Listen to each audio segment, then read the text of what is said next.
అందరికీ నమస్కారం. ఈ రోజున మీ అందరూ తెలుసు, రండి మన విశాఖపట్నంలో ఉన్నటువంటి గీతం యూనివర్సిటీ వాళ్ళు గతంలో 1981లో 71 ఎకరాలు గవర్నమెంట్ ల్యాండ్ తీసుకుని వాళ్ళ విద్యా సంస్థ పెట్టడం జరిగింది. అది కూడా చాలా తక్కువ రేటుకి. మరి తర్వాత అది 98లో అలాట్ చేశారు ల్యాండ్.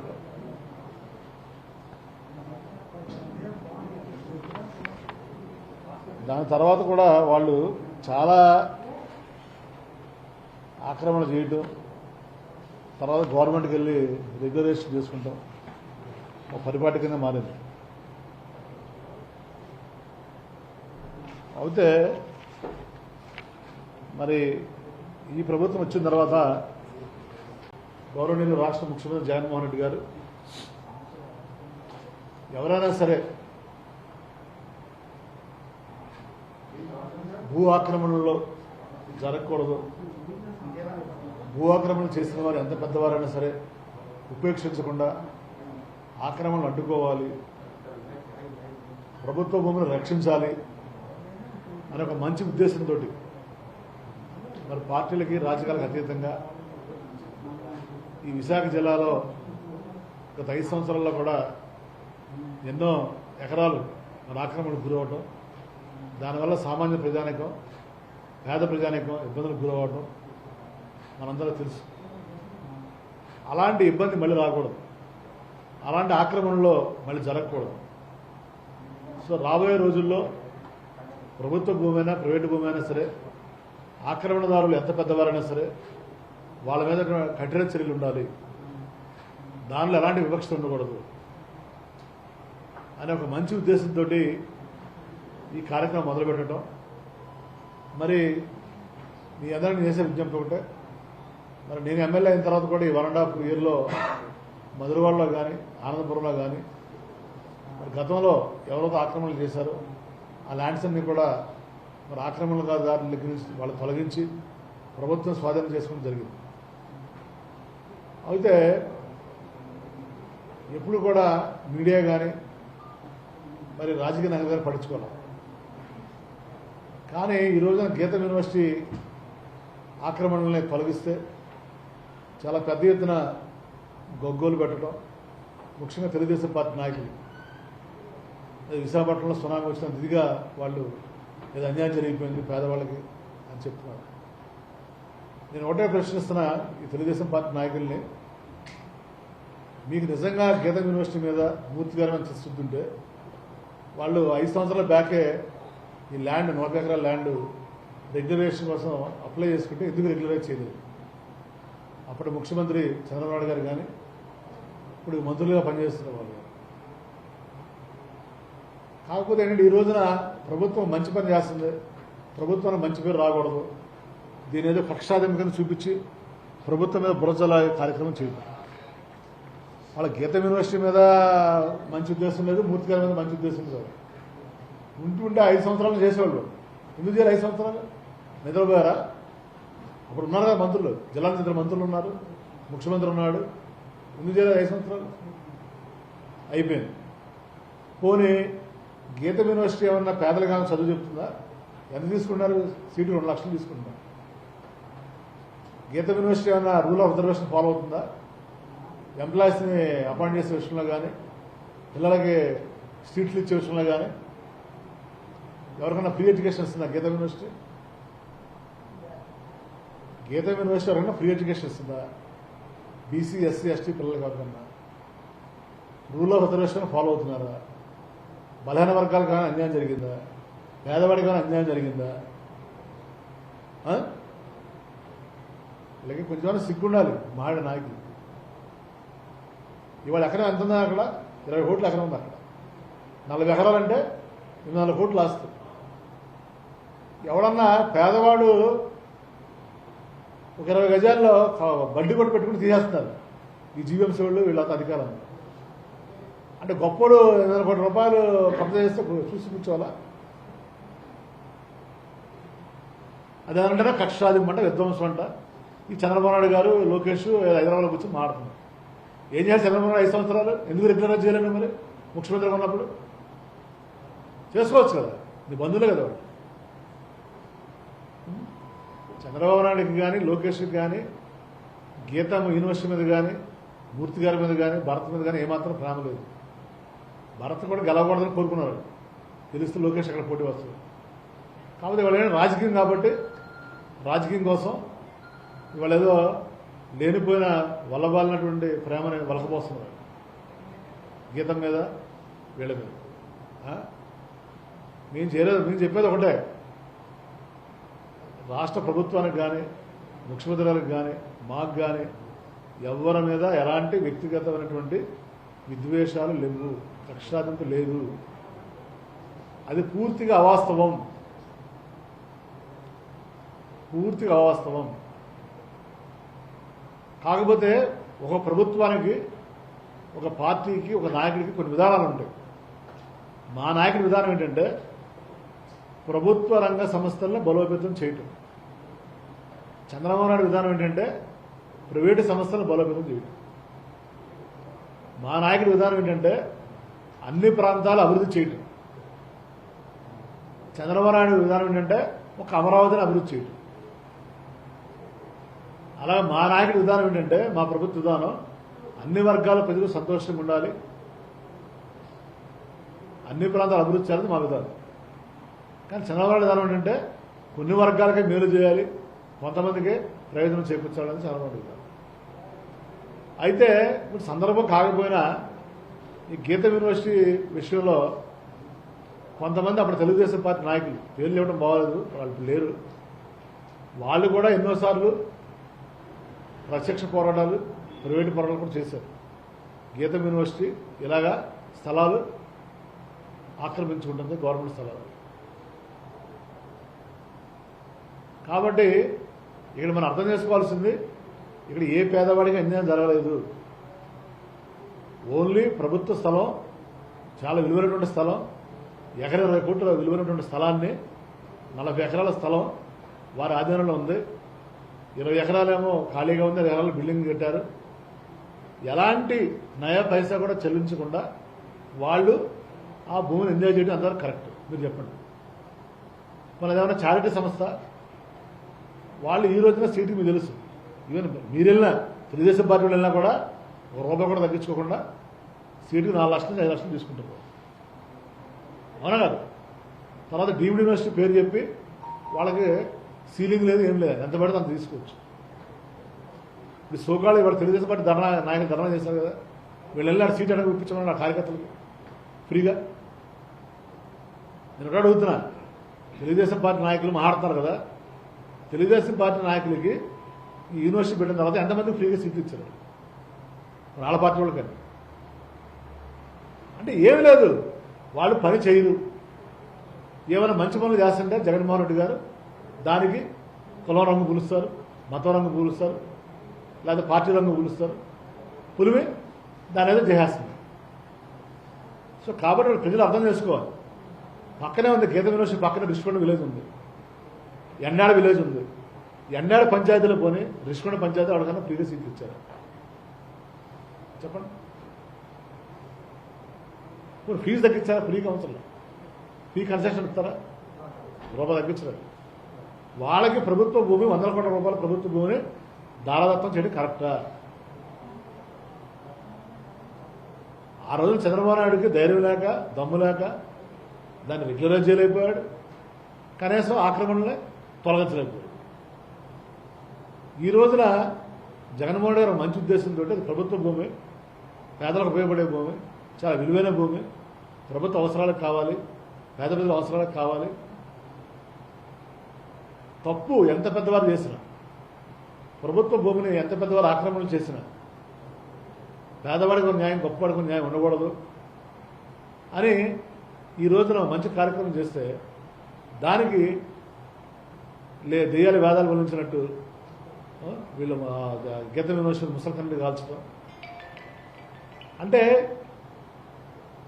ఈ భూ ఆక్రమణలో భూదోపిడీలు సమాజంలో కొంతమందికి కొన్ని వర్గాలకి మేలు చేయటం చేసేవాడు చంద్రబాబు నాయుడు గారు మిమ్మల్ని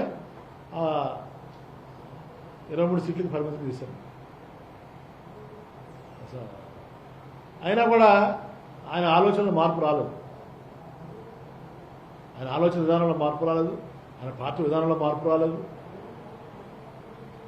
ఏ మంచి కార్యక్రమం ప్రభుత్వం చేపట్టినా కూడా దాని మీద బురజల్లటం, ఇది అంత మాత్రం కూడా మంచి పద్ధతి కాదు. కాబట్టి మేము తెలుగుదేశం పార్టీ నాయకులు కానీ చంద్రబాబు గారు కానీ చేసిన వ్యాఖ్యల్ని మేము తీవ్రంగా ఖండిస్తున్నాం. మరి నేను కూడా విద్యా సంస్థలు అన్నారు, విద్యా సంస్థలు జోలికి వెళ్ళకూడదని ఏదో సెలవిచ్చారంట మహానుభావులు.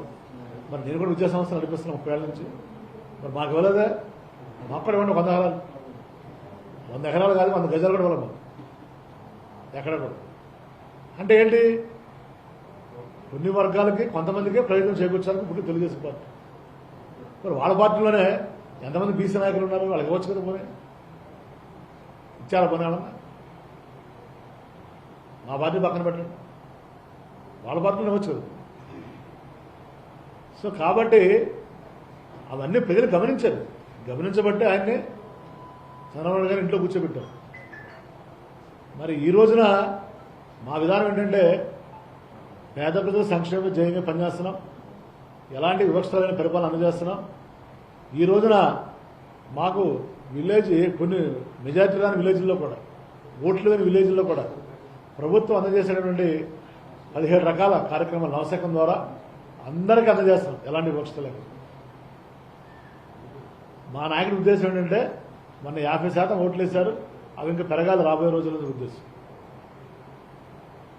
కాబట్టి దీంట్లో ఎలాంటి వివక్ష లేనటువంటి పరిపాలన చేస్తున్నారు జగన్మోహన్ రెడ్డి గారు. కాబట్టి ఈరోజు దేశం అంతా కూడా ఆయన మీద వస్తుంది.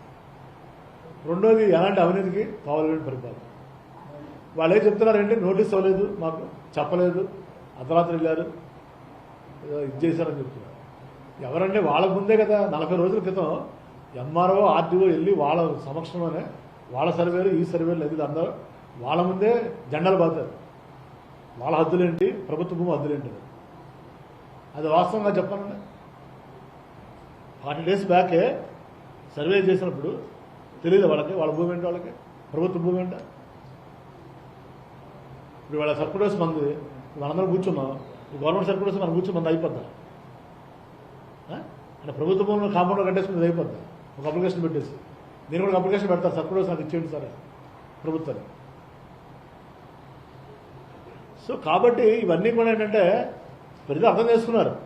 సరే, మీ చేతిలో 4-5 మీడియా ఛానల్స్ ఉండొచ్చు, మీరు ఎన్ని ఇది చేయొచ్చు, కానీ నిజం డెప్పు లాంటిది. ఈ విషయం అందరూ తెలుసు, విశాఖపట్నం అందరికీ కూడా. మీ తెలుగుదేశం పార్టీ నాయకులు వాళ్ళ పేర్లు ఇవ్వడం బాగోదు. ఎన్నోసార్లు ఫైట్ చేశారు, ఎన్నోసార్లు కాపురం రాశారు, మీకు కూడా తెలుసు. ఏది, గీతా యూనివర్సిటీలో గవర్నమెంట్ స్థలాలు ఆక్రమణకు గురవుతున్నాయి, ఆక్రమించేశారు అని.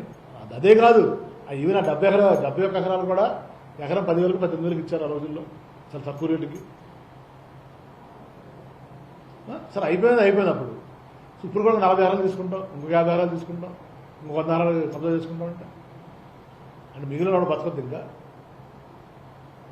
కాబట్టి ఇవన్నీ ప్రజలు గమనించారు. కాబట్టి మా ఉద్దేశం, మా ప్రభుత్వ ఉద్దేశం, మా నాయకుడి ఉద్దేశం ఒకటే. వాళ్ళు ఆ పార్టీ ఈ పార్టీని కాదు, ఆ కులం ఈ కులం కాదు, ఎవరు తప్పు చేసేవారిని తప్పు. మరి మనం కూడా చూశారు మీరు, ఇలాంటి వ్యవహారంలో ఒక నాయకుడు, మా పార్టీ నాయకుడు కూడా ఇది చేస్తే అతను కూడా పార్టీ సస్పెండ్ చేయడం తప్పనిసరిగా చెప్పారు. జిల్లా కలెక్టర్ గారికి ఇచ్చారు ఆదేశాలు, మిగిలిన అధికారులకు ఇచ్చారు ఆదేశాలు. ఎవరు తప్పు చేసినా సరే ఎవరిని కూడా ఉపేక్షించొద్దు. ఈ ప్రభుత్వంలో ఒక సామాన్యుడు కూడా నిశ్చింతగా సంతోషంగా హాయిగా బతకాలి, ఎలాంటి భయాందోళన గురి కాకుండా.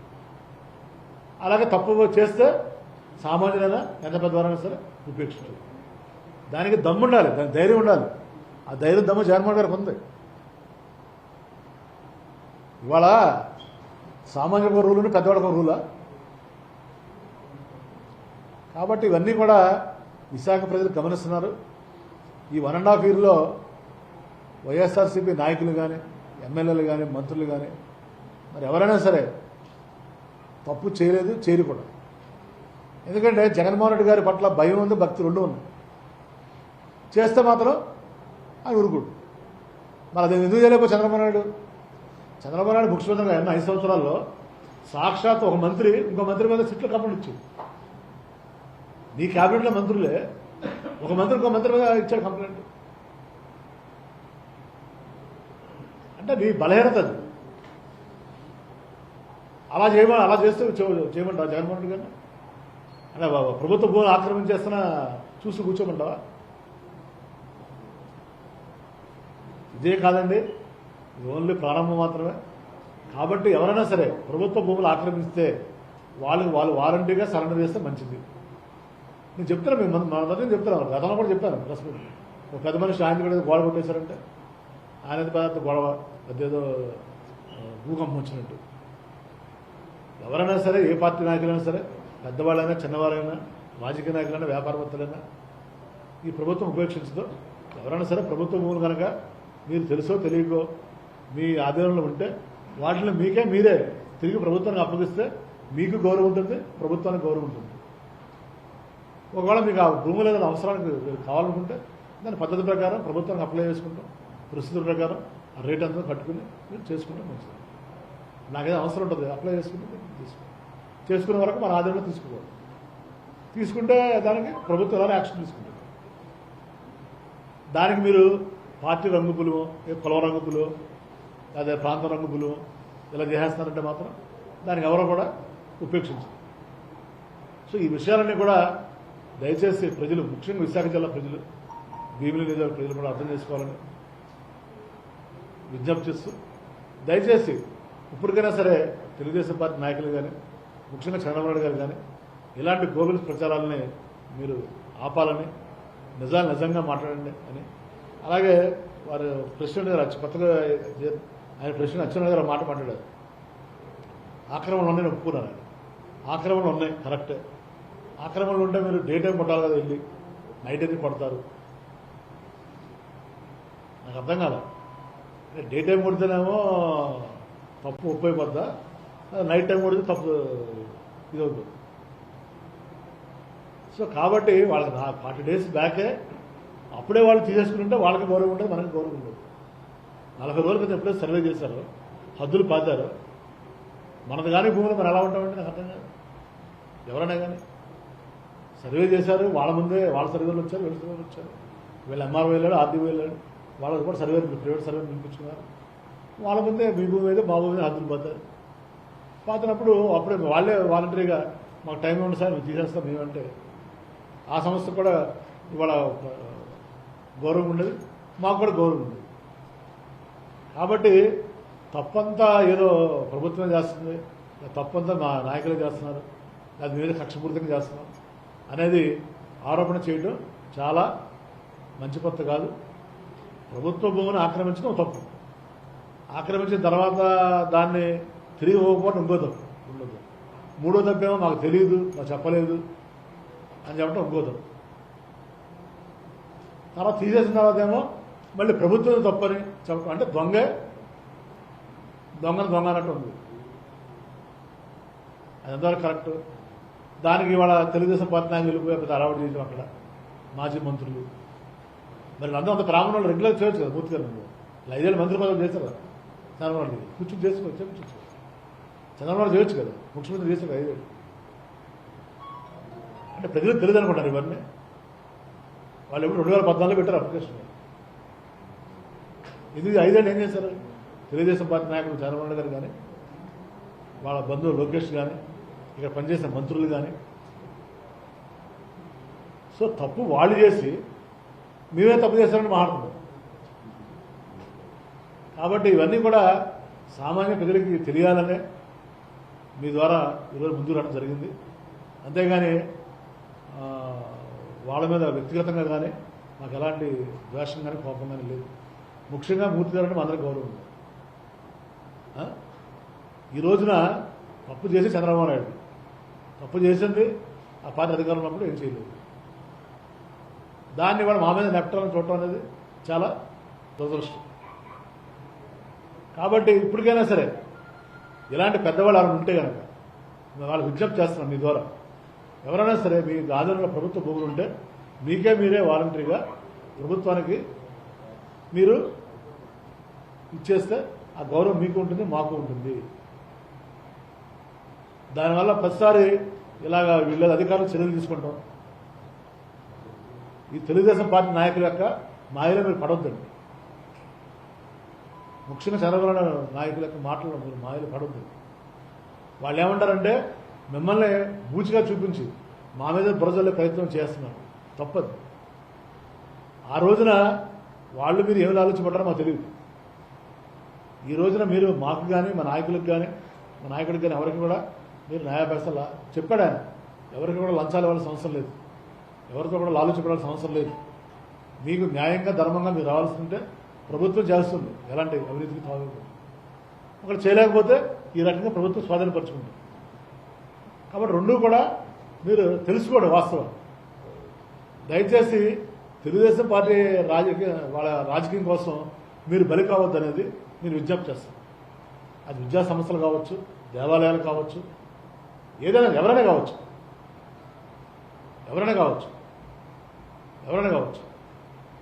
అని తెలియజేసుకుంటూ, అలాగే ఎలక్షన్స్ గురించి కూడా మీరు చెప్పాలి. లోకల్ బాడీ ఎలక్షన్స్ గురించి కూడా మరి నిన్న మొన్న మనం 3 రోజులు టీవీలో చూస్తున్నాం.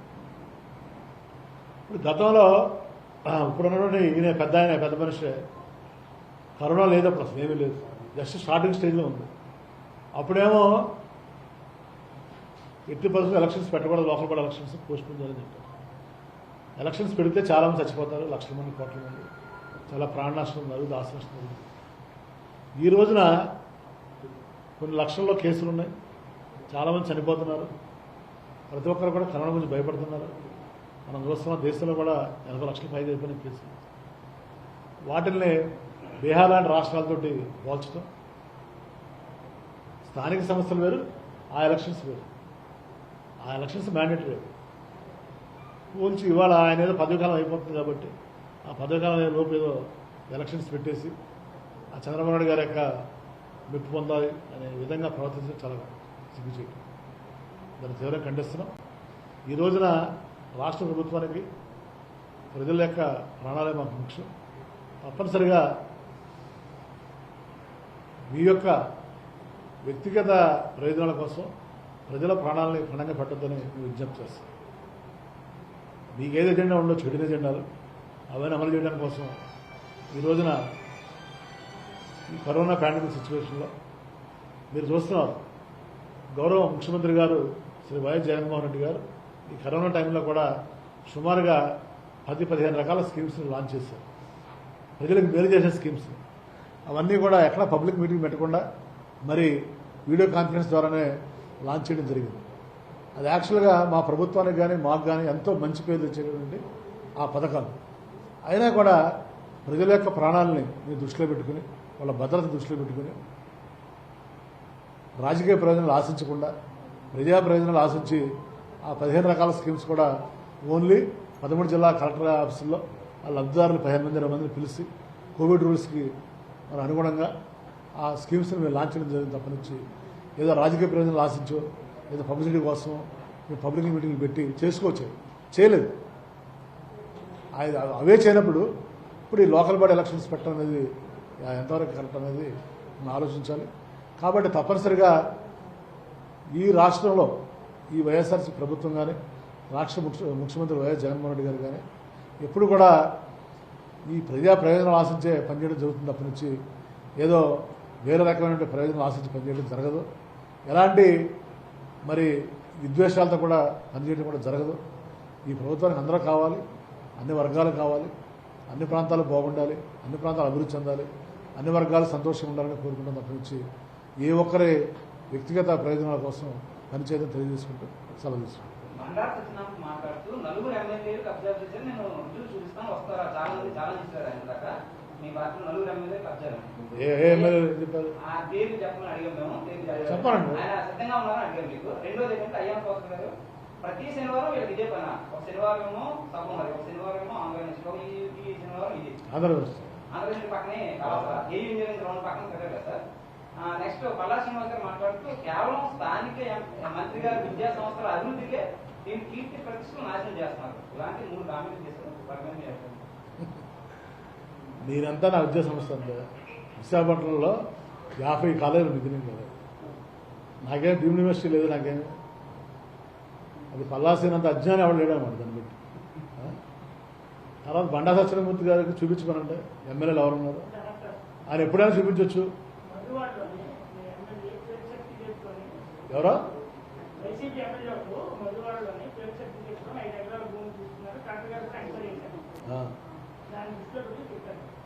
చెప్పనండి ఆయన్ని, చెప్తే దానికి చెప్తాం కదా మీ సమాధానం. మీరు చెప్పలేదు కదా, ఆయన చెప్పలేదు కదా, ఆయన చెప్తే మేము చెప్తాం. ఆయన ఎవరు చూపించమనండి, పలానా వ్యక్తి దగ్గర పలానా ఉందని చెప్తే దానికి మేము సిద్ధంగా ఉన్నాం. బండా సత్యనారాయణమూర్తి అయినా, ఆయన పోతున్నా, చంద్రబాబు నాయుడు అయినా, లోకేష్ అయినా, ఎవరైనా సరే పలానా వ్యక్తి ఇది చేశాడు, అవంతి ఇది చేశాడు, నాగరెడ్డి ఇది చేశాడు, అదిప్రాజ్ ఇది చేశాడు చెప్పండి. No problem. మేమంతా అది కాదండి, నేను అది చెప్తున్నా. ఈ రోజున మా నాయకులు కానీ మేము కానీ, మా నాయకుడు రాష్ట్ర ముఖ్యమంత్రి గౌరవనీయులు వైఎస్ జగన్మోహన్ రెడ్డి గారు కానీ అంతా నిక్కచ్చిగా ఉన్నాం కాబట్టి ఈ రోజున మేము ధైర్యంగా దమ్ముదని చేయగలుగుతున్నాం. ఆ రోజు చంద్రబాబు ఎందుకు చేయలేపాడు? అతనిలో ఇవి ఉన్నాయి కాబట్టి, లూసుకులు ఉన్నాయి కాబట్టి ఆ లూసులు అక్కడ బయటపడతారు, భయపడి చేయలేపాడు. ఇవాళ మానవ సహజం కదండి. ఇవాళ నేను మీ ఎంకు వెళ్ళి చూపిస్తాను అనుకోండి, నా ఎంకు 3 ఏళ్ళు చూపిస్తే కదా. ఇవాళ వాళ్ళని కొట్టా మీరు అన్నట్టు, రేపు మా ఆయన కూడా చూపిస్తారు వాళ్ళు. ఏమైనా మాది చేసావు, మరి ఇది ఇలా ఉంది, ఇందులా ఉంది, ఇందులా ఉంది చెప్తారు కదా. అది మాకు తెలీదు, ఆ విషయం తెలుసు కదా మాకు కూడా. సో కాబట్టి మీరు మాకు తెలుసు అవన్నీ, మేము అన్నిటికీ ప్రిపేర్ అయ్యే మేము చేస్తున్నాం. అర్థమవుతుందా? మా నాయకుడు ఏం చెప్తున్నాడు, ఎవరైనా సరే అని చెప్తున్నాడు ఆయన. అది వైఎస్ఆర్సీపీయా, టీడీపీయా, కాంగ్రెసా, బీజేపీయా కాదు. ఓకే, సో దానికి మేము సై ఎప్పుడైనా సరే సై చెప్పండి. అర్థమైందా? అర్థమైందా?